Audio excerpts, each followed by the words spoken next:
Okay, let's get started. Once again, welcome to Natural Habitat Adventures Daily Dose of Nature, offline and in the wild, stopping the surge in wildlife trafficking online and abroad. Presented by Crawford, Allan, and Giavanna Grein with the World Wildlife Fund. Crawford has been working in wildlife conservation for 25 years, specializing in wildlife trafficking. He was a member of the Advisory Council to the Presidential Task Force on Wildlife Trafficking for the Obama administration.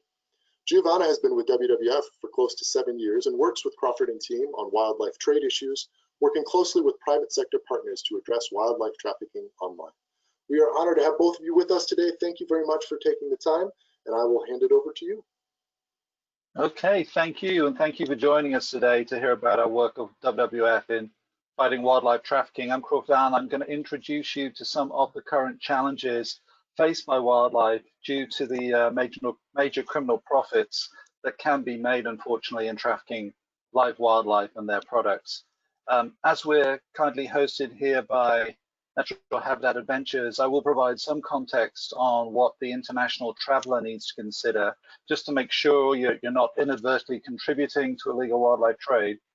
And also I'll give you a little bit of insight what's going on now related to the issues of COVID-19 and how that's impacted our work. So after that, my colleague Giavanna will talk to you about that new front line that we're dealing with the illegal sales of wildlife online and the internet. So I just want to think about this issue for the next slide, please.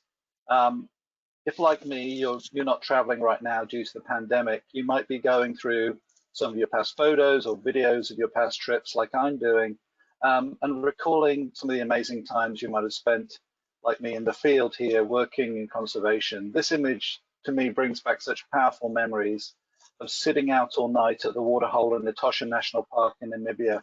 There was lightning crashing all around us along the horizon in this spectacular display, and it lit up this incredible scene of wildlife that came in to drink and commune at the waterhole, with rhinos, elephants, giraffes, hyenas, and so many other animals sort of coming and emerging out of the gloom and then taking their turn to fill with water, and animals like young elephants having fun and frolicking around, and all these other behaviors you could see going on. It was just something I'll never forget. And while for now we might be just sitting and waiting, I hope there's going to be more times like this ahead. And I think if we can work together and protect nature, we're going to make sure that wildlife and their habitats are sustained. And as you'll learn, I think that protecting nature will also mean we can help save ourselves, and particularly from pandemic risk and future virus threats. And talking of that, if you think about the way this current COVID virus has evolved, it was one single act of wildlife trafficking, probably bringing pangolins to commingle with bats in a market in China, that likely changed the trajectory of human existence on this planet forever. So wildlife markets like this photo that I took before the pandemic, where people and food and pets and wildlife all intermingle, is a case in point. In this particular market in Bangkok, I saw a European trader there. He was stuffing live birds that he just bought from the stall into a specially adapted cabin roll-on bag. And the trader that had come from Europe had probably made the connections to those sellers via social media and online work. And the birds he was buying actually could have been carrying zoonotic disease. And this market is particularly notorious for trading in smuggled wildlife. We will talk also about the internet, as it has become a major transactional center, as physical markets are also being closed, particularly in Asia, due to the COVID pandemic and stricter measures around wildlife trade because of those risks. And when it comes to smuggled wildlife, this animal, the pangolin, this is the most trafficked mammal in the world. In 2019, an estimated 195,000 pangolins were trafficked for their scales alone. You'll see they have this scalish scales on their outside to protect them. And one pangolin is trafficked every 3 minutes.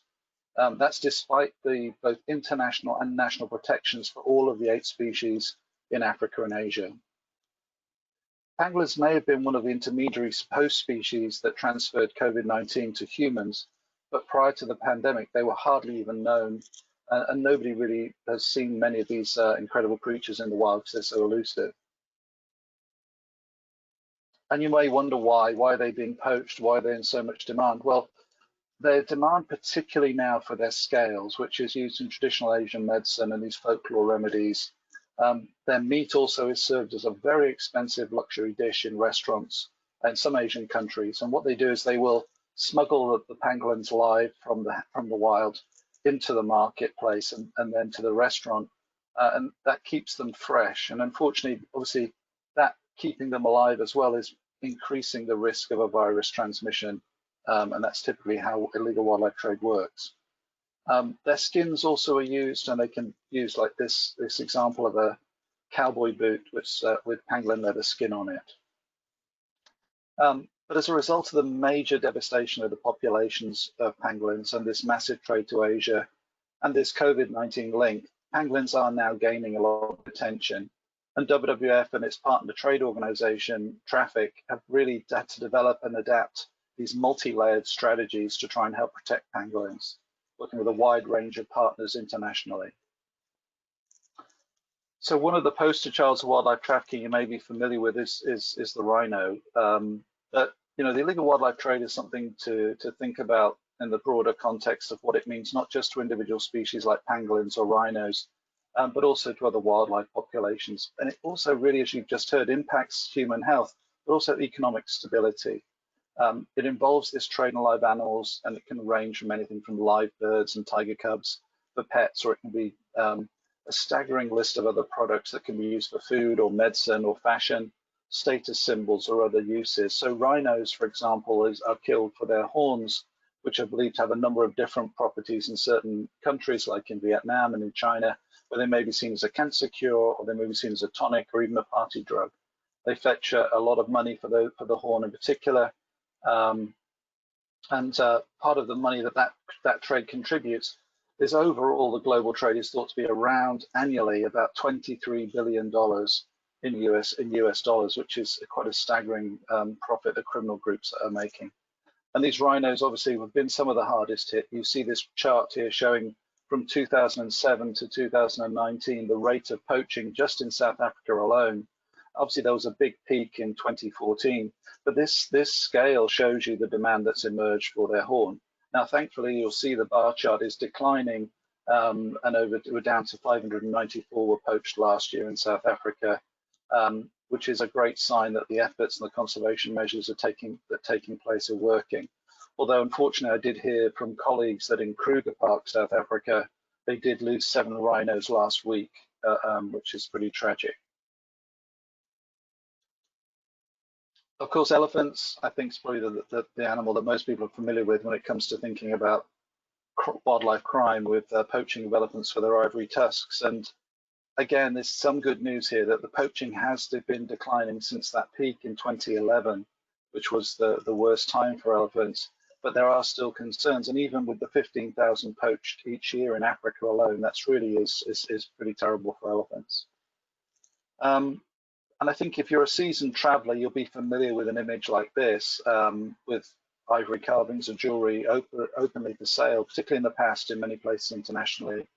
But efforts to restrict that trade really have started to work, and in many of these open marketplaces are now gone.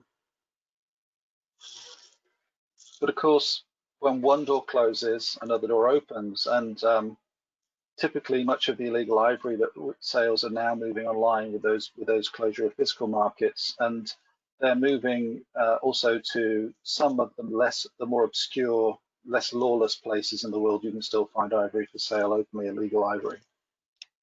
But it's not just not just ivory. Obviously, there's elephant hair bracelets like these are found, and there's also elephant leather products too. And that issue can be a little bit less clear-cut around the legality. Is certainly in some countries, like in Southern Africa, it's legal to sell these products, but they can't be traded internationally. And what might happen if a tourist buys items like this is they may find it ends up like this, bagged and tagged after being seized by law enforcement when that person returns home. And obviously nobody wants that end to a nice vacation. Thinking beyond the terrestrial, obviously the sale of marine products too, of sea turtles, corals, seahorses are pretty commonplace in many places internationally and online. The marine environment, as you know, is so fragile. There's so many threats from climate change and plastic pollution, but many species are being really overexploited, even if that trade isn't directly illegal. For the marine world, it's becoming this perfect storm that is threatening that underwater world that we really love. So we've all been there. We've been browsing, we're getting away from the sun on the beach, browsing by the stalls, and there's lots of things being offered for sale. Now, you really don't know what everything's made from. You really don't know where they've come from, and you really don't know whether you can believe the person who's selling you the items. And while it's fun to barter around those things and argue over the price and those kind of things, you also should be asking other questions too. So what is that product made out of? Where did you get it from? Where did you come from? Is it locally made, or did you actually really import it from a country the other side of the world? And okay, so I buy this. Can I take this legally back home, or do I need a permit or something like that? So I think the wise traveler has to be very thoughtful about their impact when they travel generally, and one of those is about purchases that you will make. And corals are one of those things that will be found everywhere. Obviously, there's stony corals, there's black corals, there's red corals, precious corals particularly, but they're a challenge because they're often legal to sell too in those countries you go to. But many of them, like stony corals and black corals, are regulated through international law and trade, as are some of the red coral species. And whilst that legality isn't maybe not the question always, there is that problem too sometimes, there are serious sustainability concerns about the supply, certainly of precious corals, like the black and the red corals you see here.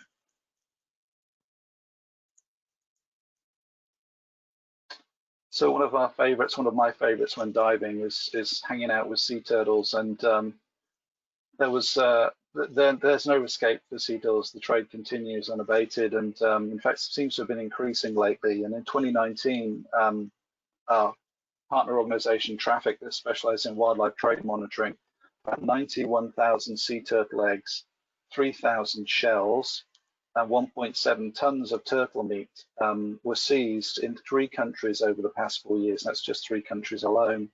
And there's a lot of cases now emerging in Asia where the egg trade is where people are eating the turtle eggs, and that's being facilitated particularly through the online trading, and not just the things you might typically think of, like the carved jewelry made from the shell that you may see on so many websites too. Other things to watch out for if it's a marine turtle, you obviously get the whole stuffed turtle too. Those are, and also these are cowboy boots, this time made from the flipper leather of sea turtles. These are always pretty much a no-go area. Don't buy these things. If you really wanted to, they'd have to be proven to be an antique for any trade to be allowed, and it would depend on the country. So with tigers, one of my favorites, you know, there's some great news about tigers recovering in many places, like in India. Very strong conservation efforts. WWF has been at the forefront of that in India, and but whilst there is that recovery in some places, we are still seeing some demand for tiger teeth, but particularly also jaguar teeth as well, and they're being sold as amulets to ward off evil and to protect people. And the prices fetching in Asia, particularly for these amulets, are enormously high, and that's really incentivizing crime groups to get their hands on more teeth, and so they're going beyond tigers, which are only 3,900 tigers left. They're hard to find, so they're going to South America to poach jaguar too. And obviously, typically, you can still see other big cat skins for sale in some tourist markets around the world. But it's the pet trade that is going to be a lot of focus on in the next few years. It's a major threat, obviously, through conservation to many species of mammals and birds and reptiles in particular. And believe it or not, these animals are bought all the time by travelers who think they might be saving these animals from the terrible conditions that they find them in. But you know, hiding a live tiger cub, as in this photograph here from Bangkok airport, or a turtle in your suitcase, like this one from an Australian airport, it's just wrong. It's wrong for conservation, and it's wrong for the animal and for human health too, because of those risks of zoonotic disease, which could cause future pandemics. One last thing I'll talk about before I pass over to Gia, and that is when traveling, there are a lot of places where you can have interactions with wild animals like tigers, like primates, birds and reptiles. But it's really, really important if you're traveling to do your research and understand where these animals have came from and what regulations have been followed and what conditions are they in. There are too many of these places, and they often call themselves sanctuaries and rehabilitation centers, that they're not regulated and have often been linked to illegal trade. Whilst there are some amazing places that are true sanctuaries, true rehabilitation centers, there are many that just are falling foul of the regulations that are a problem. So an example of that was this famous tiger temple in Thailand, and that was raided in 2016. This is a Buddhist monastery, and it was used as a tourist attraction with all the tigers it had, but it was also a cover for the trafficking and tigers and their parts too. So it's really can be quite a surprise. There's the other thing, which is that these interactions with wildlife now, we have to be really aware of the risk of disease, and there is a potential for zoonotic disease transmission from animals to humans in these close encounters. And birds and mammals are particularly ones you want to watch out for. So I recommend no kissing of live bats or primates or anything else. And cuddling certain high-risk species could be quite a risk. So with that, I just want to thank you for your attention on that. But I will pass the presentation over now to Giavanna, and she's going to talk to you about how we're working with the tech sector to help educate users about the sort of risky wildlife encounters, the sort of things that you've just seen. And she's going to talk about how we can ensure that the souvenirs that we talked about that are made from endangered species don't show up for sale now online. Thank you, Giavanna. Thanks, Crawford.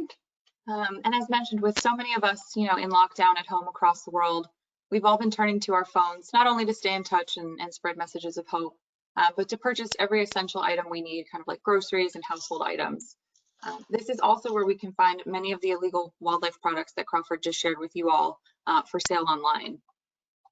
Criminals have been taking advantage of the anonymity that's provided by the internet, enabling them to change identities as needed to avoid detection, which poses a massive challenge for law enforcement, where these listings and advertisements are hidden among billions of posts, making it very challenging to kind of get to the root and find the true criminal activity.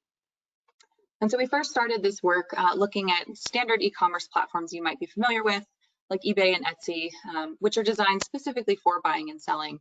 But increasingly, we've seen a lot of this trafficking taking place on social media platforms like Facebook or Instagram, where there's a lot of private messaging functionality, and sellers are able to post an image of something for sale and then take conversations offline into those private messaging functionalities, which make it more difficult to track.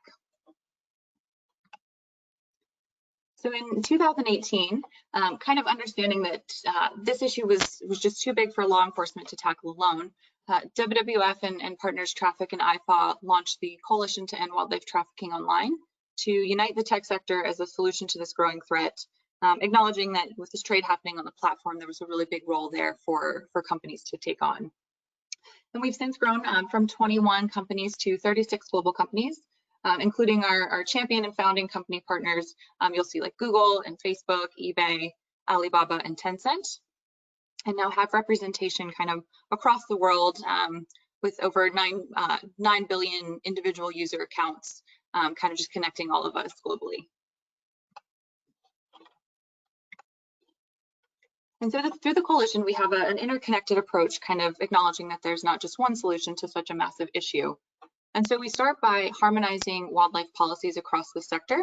So we've created a coalition policy framework that aligns with the highest level of international law and was developed in consultation with companies to best understand what was easiest for them to enforce on a global scale. And so from there, we worked to build out a full online training program called Owlet, which companies can share with all of their enforcement staff globally. And it shows them, what species to look for, how do you tell them apart, side-by-side lookalike comparisons, and some of the search terms and things that might be helpful to determine that something should be prohibited from the platform. We also do a lot with user education and outreach, acknowledging there's a big role in kind of educating the end buyer, not to purchase a product, but also to help us report things that we're seeing online, with these 9 billion users, there's a really big opportunity there for education. We also manage a citizen science program called the Cyber Spotter program, where we train WWF volunteers how to detect some of these species products and help us report those directly to companies. And to date, we've reported about 7,000 listings in just from that volunteer program. We're also working on machine learning and automation. So how do we find these products that are for sale online without so much manual review? And how do we make systems smarter so they can automatically block these listings and ensure that these species don't end up online in the first place? And so we manage a database right now of about 1,500 key search words that sellers are using to try and get around company filters. And so we share these back with companies in multiple languages that they can build into their own detection systems and help us to block those listings before they go live. And kind of at the core of all of this work is really just encouraging companies to share learning and best practices with one another.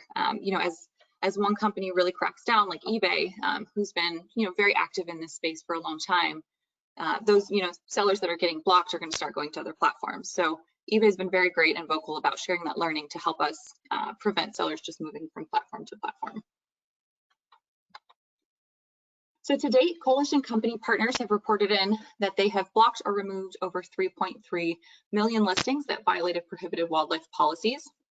And this number is likely actually much higher as companies are starting to better look at the data that they have for listings that are being removed. And they all now have specific wildlife categories to look at wildlife listings that are being flagged by users and taken down for action. And by blocking or removing these listings, companies have directly stopped the profit made from over 3.3 million transactions and demonstrates to traffickers that it's no longer easy to market these products and to sell these products online, which helps reduce the motivation to take a risk on trafficking these animals. And so I invite you all to check out, we put out a progress report in March this year for our 2nd anniversary, and you can view the full report at www.endwildlifetraffickingonline.org. And just to highlight a few case studies, so Facebook and Instagram have been working with us for several years now through this coalition approach. And last year, Facebook, you know, realizing that it was much too much of a challenge to understand the full complex list of species of live animals in particular that are being traded on the platform, that they were just going to ban all live animals, aside from those from a verified pet store, and make it a lot easier for their enforcement teams to take swift action. So if you see any listings online for live animals, regardless of the species, but particularly these endangered species, we invite you to flag those directly on Facebook's platform. They do now have a unique reporting pathway specifically for animals. So we invite you to go ahead and check that out. Also too, for travelers, I'm sure you know the value, especially now, of sharing images of traveling all over the world and helping connect us to places that we can no longer get to. And Instagram is one of those platforms that is just perfect for that. And we worked with them to create this pop-up alert that will help educate users about certain hashtags that might be associated with wildlife trafficking. So whether that is for selling a product like a souvenir you might get, like carved ivory, but also looking at some of those risky encounters that could be associated with, you might want to learn more about this location or this attraction that you're attending. And to just give you all just kind of like a little insider tip here and to help you as you're looking online, a little bit of animation there. So one unique property of elephant ivory is that it has these cross-hatching lines called Schrager lines, where you can see some of these angles here that are zoomed in on these ivory bangles.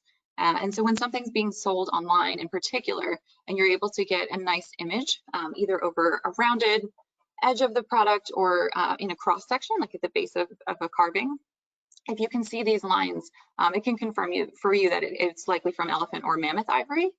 So that's something you're going to want to steer clear from.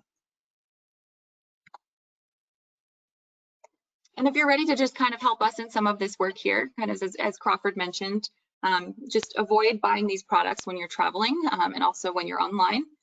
Watch out for risky wildlife encounters.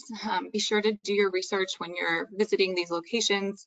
Look beyond just reviews that companies themselves might put out about how wonderful their attraction is, but do a little bit more digging.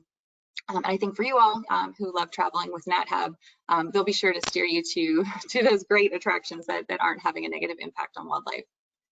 And if you see something online that you think might be suspicious, whether a product or a live animal for sale, you can report that either directly on the company platform or also on our coalition website at endwildlifetraffickingonline.org. So with that, I think we'd like to thank you all so much for your time. And I think, Ted, we can go ahead and open up for questions. Excellent. Thank you so much, both Crawford and Gia. That was really informative. We've already got a slew of great questions flowing in. A note to everybody on the line here, please use the questions function of GoToWebinar to add additional questions and in the queue. And I'll just start rolling through these with you all. There were a couple of questions about, for both of you, your take on the current administration's policies as it relates to wildlife trafficking. Okay, yeah, I can answer that. And Gia, if you want to put your video on, you're not being seen by folks yet, I don't think. Oh, I didn't think you did during the presentation either. There you go. Now people can see you real. You're not just Siri in the background. So yeah, I mean, in terms of the issues related to the current administration and policies regarding wildlife trafficking, I would say that it's been one environmental issue that has still resonated as being an issue of a concern and a priority for the current administration. There has been maintained resources and support for international programs, for example, to fund combating wildlife trafficking internationally. There's been some strong progress on bipartisan dialogue and new laws and regulations coming into place during the past 4 years that have helped a lot. So it's if you look at this beautiful image now of the elephants with the light shining through the dark clouds, it's been one of those things that really has been that chink of silver that you can look to and show some progress in recent years. And actually one of the first things that happened when the current president joined in 2017 was to sign an executive order around the issue of what's called transnational organized crime in combating that.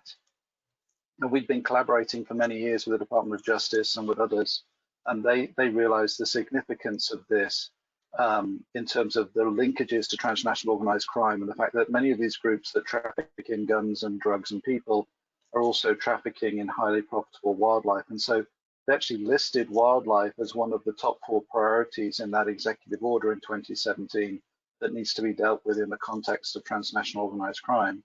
So there's a positive, and there's something that has been very helpful for us. And I think in the work that Giavanna and I do regarding wildlife trafficking, we've never come across any major challenges as it relates to the current administration on the wildlife trafficking issues. And we've had we've seen across the aisles bipartisan support for the issues in Congress. Excellent, thank you. So a few different folks here have some jewelry that they've had for a very long time, you know, antique coral or turquoise or ivory jewelry. What would you recommend people do with items they already have if they want to do the right thing? Do you want to take that one, Gia? Sure. So I guess just the first thing is just not to sell it. If it's just a personal item, it's not illegal to own that item. The illegality kind of kicks in when you're looking to make a sale with that. But the U.S. Fish and Wildlife Service does have a collection service that you can look at through their website, where they will take that item for you and use it for educational purposes. For example, WWF has a loaner program with Fish and Wildlife Service where we use some of the authentic wildlife products for training with company staff. So it's always helpful to have those resources. Great, thank you. A few questions about education as it relates to the illegal wildlife trade in Asia. In other words, trying to sort of address the demand problem and whether there are programs that WWF is interested in or what needs to be done to help educate and hopefully divert people away from some of those traditional medicine uses of the illegally trafficked items that we've talked about today? Like how does the demand side of the equation work, specifically as it relates to demand in the Asian marketplaces? Yeah, okay. So I mean, for us, for WWF, this has been a major priority for over a dozen years, and we all realize that we can invest a great deal of money on site-based protection, which is absolutely essential to protect wildlife and habitats. But if there is a major direct driver or a threat to those habitats and those species, which is the demand for wildlife that's come from illicit sources, then we're going to find that unless we stop that demand, then we're going to constantly be funneling money into protection. And obviously, ideally, over time, we should try and change these generational kind of norms that have evolved to want to desire endangered species as a rarity, as a luxury item, as a status symbol. And I think that WWF has put into place many programs that's looked at the different sectors within the demand sphere within Asia. So if you're looking, they've worked extensively on ivory, for example, and had great success in working on outreach that has been built off of regulatory measures to ban ivory trade in certain countries, like in China, like in Vietnam, and then work very clearly with that framework to help and educate users and buyers to those consumptive practices and how negative they can be, and finding alternatives. And it's a very difficult thing to do, because in many places consumers are suspicious of groups that are trying to sell a message to them, and so you have to be working very carefully with, and you know, luckily WWF is an organization that's based in those countries. WWF staff are from those countries. It's their local national offices, and they understand, and they can work very carefully. They can work with marketing companies, they can work with behavior change experts in those countries to formulate plans and strategies that will, over time, bring about a paradigm shift, we hope. We know what it takes to do that, and it takes some time, and it takes some investment, but it is the answer ultimately for the long-term solution. And there are many of these programs, and it's on, you know, not just ivory, but rhino horn. It's on the consumption now of high-risk species that could be a pandemic threat through disease transmission. It's on pangolins, tigers, and so on. And I think that the number of consumers obviously in Asia are very large, and so WWF is not doing this alone. It's doing it with the governments, and it's doing it with multiple other organizations like WWF and experts and academics. Excellent, thank you. Who and how should you report items that are trafficked? And I'm not sure if the question is meaning sort of in country or whether that's here, you know, in a home country. But if you do encounter it, how can you alert the appropriate authorities? Do you want to talk about online, Gia? Take it in turns. Sure. So specifically for the online piece, so it's all of the platforms that are working with us through the coalition have a reporting functionality directly on their app or website. When you're kind of like scrolling through, if you're looking at a listing on e-commerce, as you go down, there's always a button that says report this item. So that's how you can kind of check that out on e-commerce. Social media has that as well for any content that anyone's putting up generally. Across kind of any issue, there's always the option to hit report. And then Crawford, do you want to kind of elaborate a little bit more for more in person when you're traveling? Yeah, I think when you're traveling, it can be difficult because you're there for a short space of time. You don't know what to do. There are things you can do, which is you can report it to. If you're traveling with a tour company, you can report it to them, and they're there and established, and they know what to do. You could always report it to a WWF office if there's one in the country you're in, if you can do a search on that using your phone, and they'll hopefully take that on. Obviously, there are local enforcement agencies who ultimately need to have information that relates to concerns that you may have on legality issues, and finding the right people in that regard in a short space of time are quite difficult. But there usually always is a focal point that you can be in touch with, and many countries have hotlines. Many countries have buyer beware type programs, which will have an email or a website or something where you can place a report. So I would say that obviously ultimately if you're try locally first while you're there, and if that doesn't work, you can always report things later on. And you can also report them to the US Fish and Wildlife Services if you're based in the US. And they have attaches, law enforcement attaches based all over the world actually now, helping with conservation and combating wildlife trafficking, particularly in Africa, Asia, and Latin America. So if you report things to Fish and Wildlife, the information may reach the local attaché in that country that you've been in, and they may be able to work with the local government authorities in looking into it further. Excellent, thank you. Are there international laws that apply to the wildlife trade, or does control only work in a sort of country by country set of laws, if you will? Yeah, I'll take this in terms of the international laws. So there is an overarching international United Nations treaty called the Convention on International Trade in Endangered Species, or CITES, not sites or cities, but CITES, CITES, which is a very long established convention since the mid-1970s that actually sets in place a series of regulations that are imposed by the 184 governments that are members or parties to this international convention, that applies a series of checks and balances, permit systems, regulations, and quota systems, for example, for allowing trade in species or bans on trade in species. And it has a system which is a list of species which are prohibited internationally from commercial trade, so that they cannot be traded internationally. There's about 900 of those species, and there are many thousands of other species that need permits to be able to trade internationally. So it regulates them based on the legality and sets in place legality. It also looks very closely at sustainability for the regulated trade too.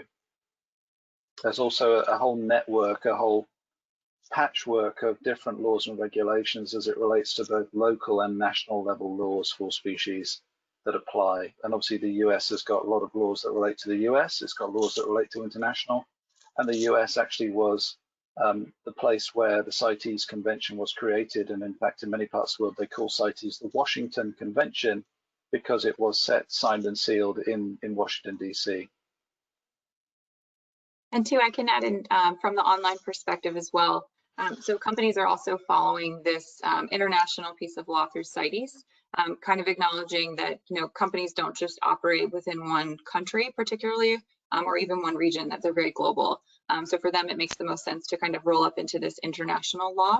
And where there are some exemptions within CITES for certain products, one being, if the product is proven antique and old enough, for companies, it's too much of a challenge for them to authenticate that paperwork and to really understand if it truly is an antique. So the products are just completely prohibited on the platforms. Giavanna, a question for you. Somebody noted that Amazon looked like it was a notable omission from the list of technology companies as part of the coalition there. Is there a particular reason for that?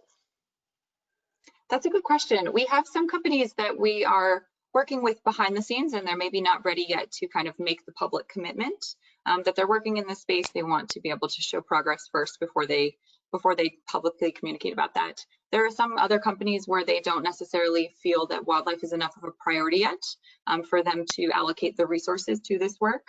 So we have multiple different companies that aren't involved and that kind of fall across the spectrum there. Okay.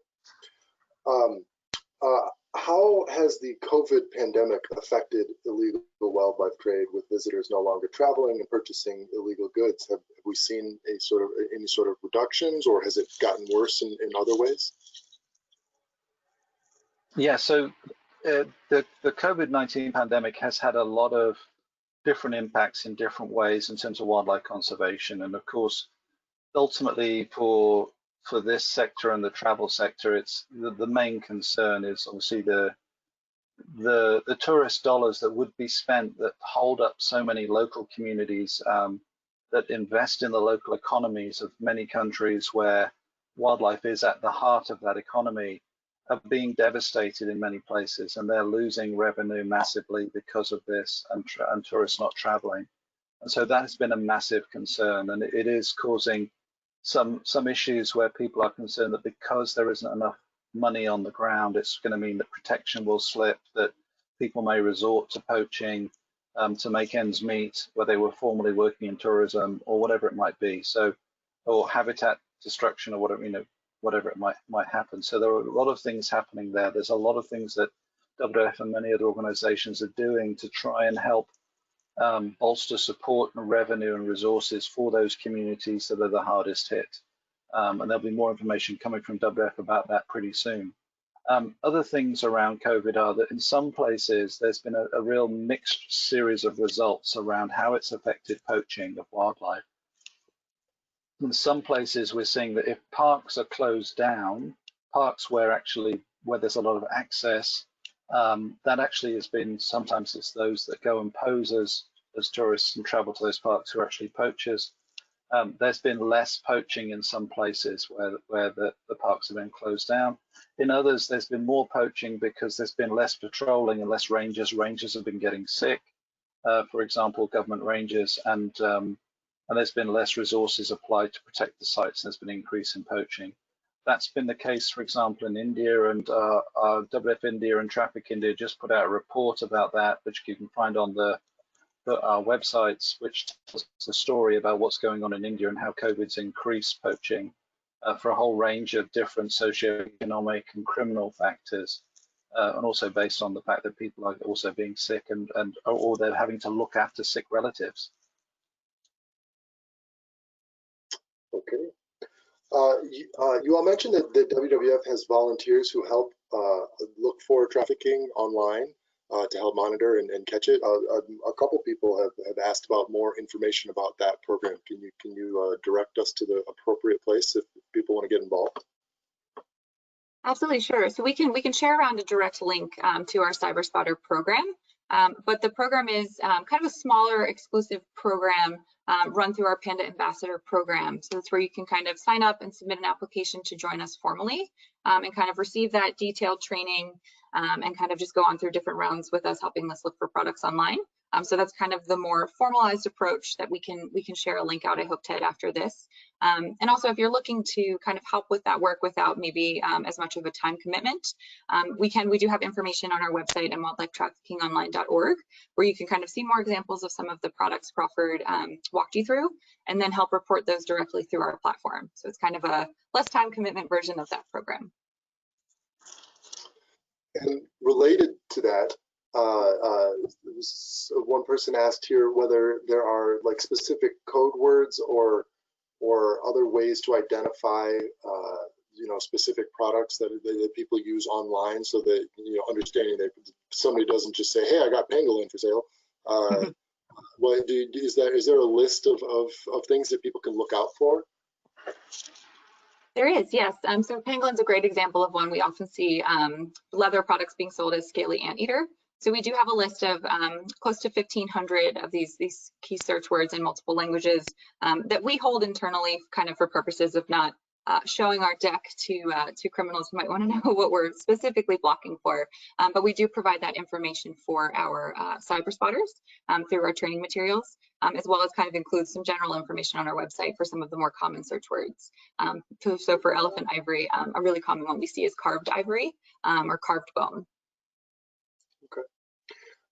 Related to the live trade of wildlife, specifically as it relates to sort of big cats and exotic animals and such, there are a number of sanctuaries here in the U.S. that are sort of true rescues for people that have, like folks that think that they can handle a tiger and then realize they can't, and then they need to take care of it. But of course, there are also some sanctuaries that perhaps are facilitating the wildlife trade. Is there any way to identify, is there a list of kind of good or bad sanctuaries in terms of their ethical practices? That's a great question, and of course people may be thinking of that Netflix show related to this about the Tiger King, and I do have a lockdown haircut where I am growing out my mullet as well, so I'll be looking like that guy soon. So yeah, there are many great sanctuaries in the US that really are doing the right thing. They're protecting animals that have been abandoned. They're nurturing them. You know, hundreds of tigers are unwanted every year in the US, for example, and they have to go somewhere. There are those sanctuaries that are struggling through whatever it may be, economics that aren't looking after their animals as well as they should. There are those that take on too many. There are those that don't understand the right care and for animals as well and their conditions.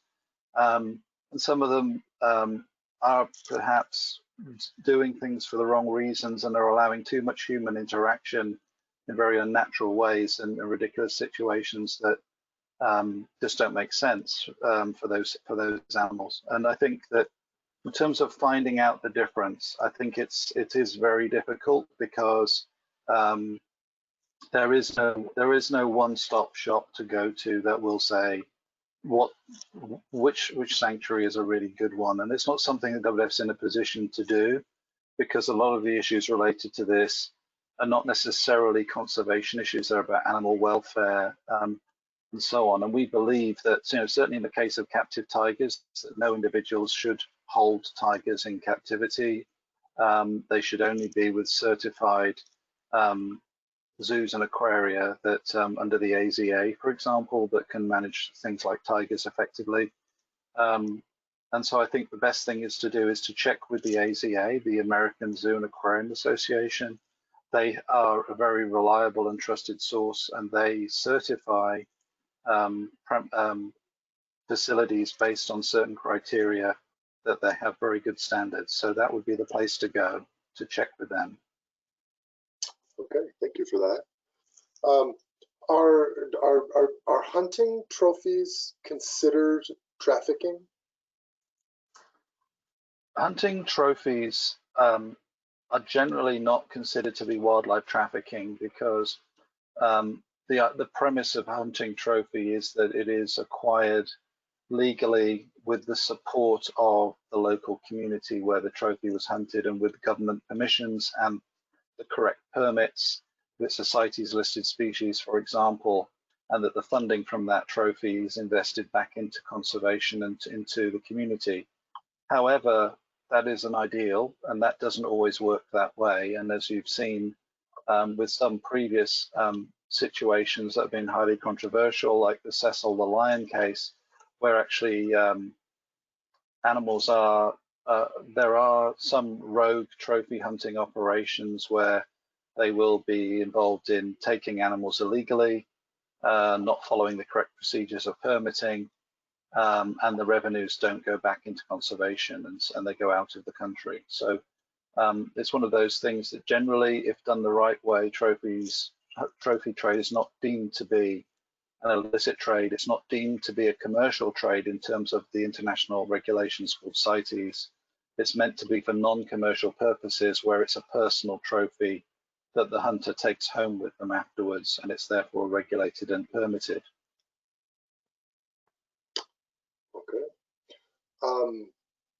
For those that are caught selling wildlife online, are they prosecuted to the full extent of the law? Like when people are caught,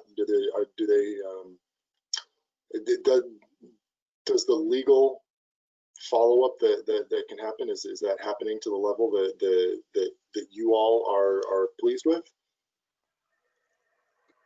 I think that one's a really big challenge in that, well, we first have to kind of split out who the sellers are when you're looking at these items online. The first being, you know, people who just don't really know what they have. You know, I found this at a yard sale, or this was my grandma's, don't really know that they're selling ivory. So really just some education is needed there. And then you have some sellers, they know what they're selling is illegal, but they think they can still get away with it. And then you have kind of this third category of people that are, you know, truly involved in like the organized crime angle of it. And so that's the piece there where law enforcement would kind of step in and kind of take those cases forward. I don't know that I have enough of the background information to comment necessarily on if we're kind of happy where that is, but you know that we share these listings and information on some of the dubious sellers with law enforcement to take that forward for a full case. I don't know if Crawford, you have additional thoughts there. I think that's great, Gia. Thanks. Okay. Cool. Going back to the rhinos that we were talking about earlier, the decline that we're seeing in the recent couple of years in rhino poaching, Is that partially a function of there being fewer rhinos capable of being poached than there was at the height of the carnage?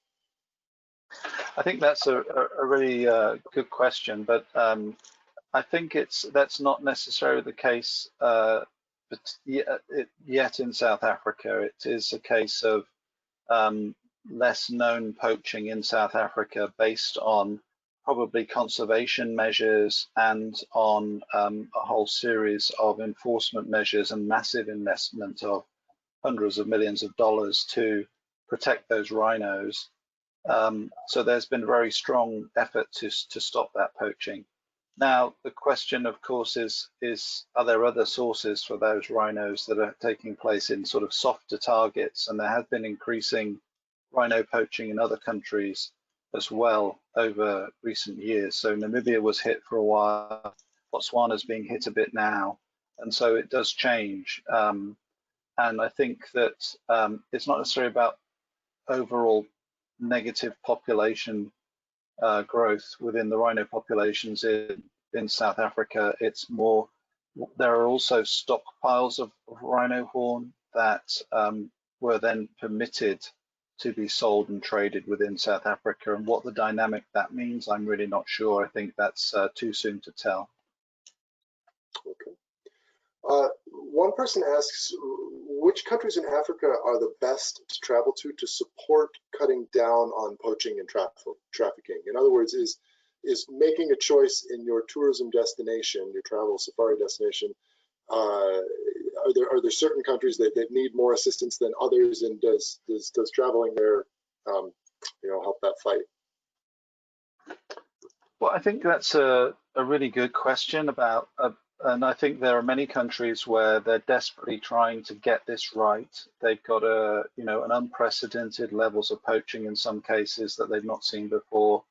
And I think that, yeah, bringing tourist dollars in to help support conservation and communities through ecotourism is vital. And there should be a lot more of it. And I think a lot more people should be out there enjoying nature and wildlife around the world. And in Africa, particularly, as you know, it's going to be absolutely incredible and mesmerizing. So I would encourage that.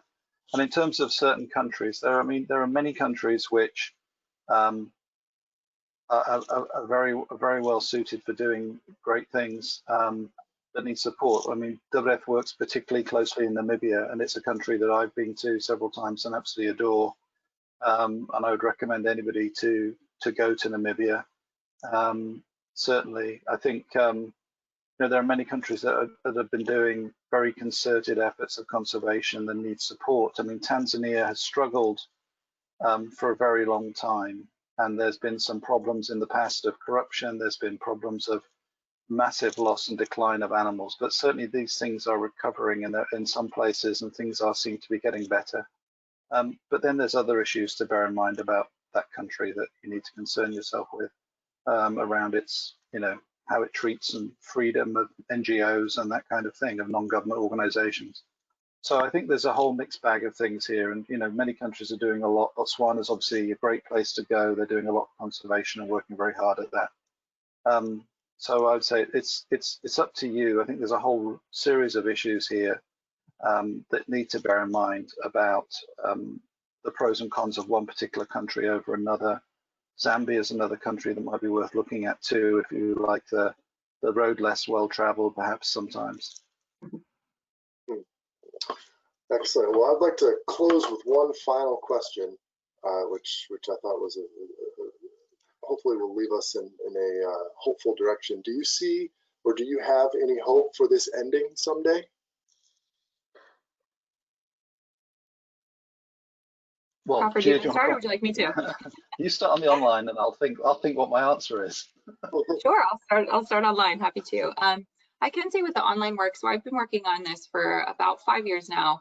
I mean, when I first started, it was really easy for me to jump online and kind of grab some examples of listings for sale that I would kind of throw in this presentation, talking a matter of seconds, and didn't really need to use any keywords. And now, even pulling together our visuals for today, it's taking me some effort, having to kind of dive into our database of key search words and really do a little bit more digging. So kind of seeing all of these companies who are competing with other other social issues, other fraudulent issues on the platform, they're really starting to prioritize wildlife, which is a really incredible thing to see when you look at kind of the market share of companies that are involved and their reach globally. It gives a lot of great promise for our work. I would say that there is a lot of sign of hope for me, and it's surprising, unfortunately, that it's come from the issue of the pandemics and COVID, because suddenly governments around the world are taking this issue of wildlife trafficking far more seriously, because inevitably smuggled wildlife is higher risk wildlife as well, because it's more likely to have not gone through veterinary checks and controls and hygienic procedure. So I think that actually this pandemic, if people's memories are not short years from now, and they remember how serious this is and what it means, will certainly work to sustain and continue the strong efforts that we've seen going forward in combating wildlife trafficking, because it's a key piece of that puzzle. We've seen, just last week that the government of Vietnam is saying it's prohibiting high-risk wildlife trade in its country. It's clamping down. It's going to really clamp down on illegal wildlife trade, and that has been prompted by the COVID issue.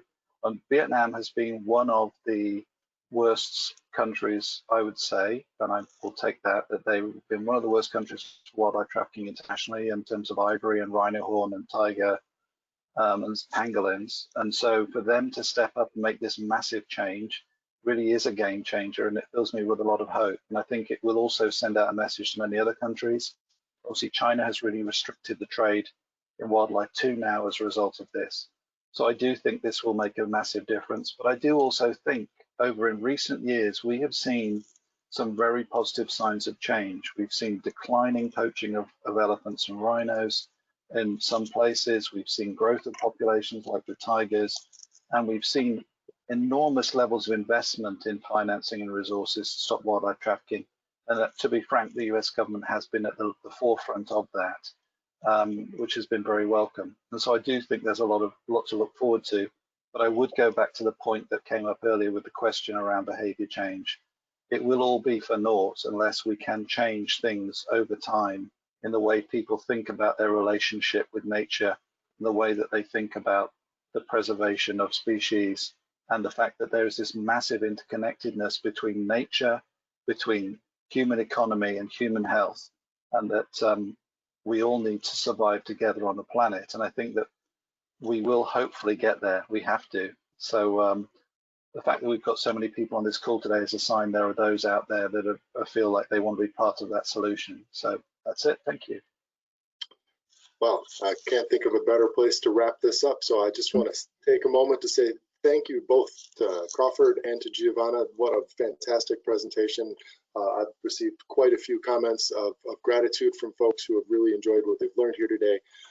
Thank you very much to everybody who joined us. Please remember that next week we've got a whole another slew of daily doses of nature. So please do join us for those future presentations. We did record today's presentations and today's presentation, and we will have the replay available for you all on our website soon. You will also receive an email that has a link to that recording. So with that, I will conclude our webinar today. Thank you again to our presenters. Thank you again to our attendees. Goodbye, everybody, and have a great weekend. Thank you. Thank you.